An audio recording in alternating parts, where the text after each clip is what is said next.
Today, I'm going to be teaching you guys how to master Agricraft and Reclamation.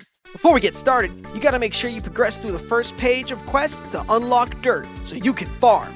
Then, once you got that, you'll want to take some time to gather seeds and build some farming areas. You can start out with a plot like this for your beginning work. Beginnings!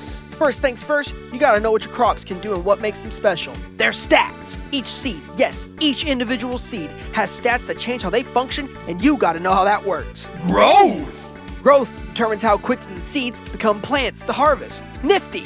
Gains! Gain determines how many crops drop each time you harvest them. Delicious.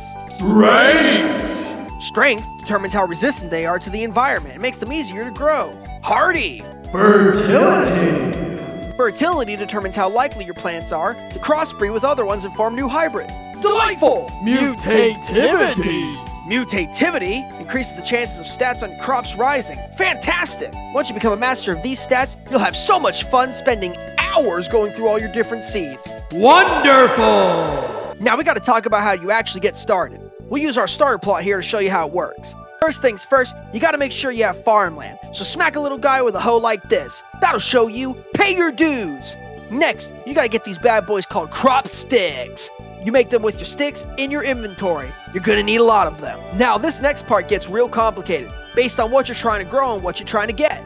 Certain crops and seeds will require different types of farmland, water, and environments to shape their growth. You can check out what each crop needs in the JEI menu by looking them up and pressing U on the seeds or clicking on the actual crop itself. But we're going to show you a basic combination, like how to make potatoes. Boil them, mash them, stick them in a stew. What you'll notice here is I like to go with a pattern grid for my stuff. I make mine in the shape of pluses to increase the chances of crossbreeding. I like using a 7x7 plot, but we'll use a 5x5 to demonstrate how it works. First, you're going to want to place down all your crop sticks, double-clicking every other plot to make a weird zigzag formation. Do it like this. Once you do that, you're going to want to place your seeds in alternating patterns between the double-sticked plots. I like to do top and bottom as one seed and left to right for the other seed.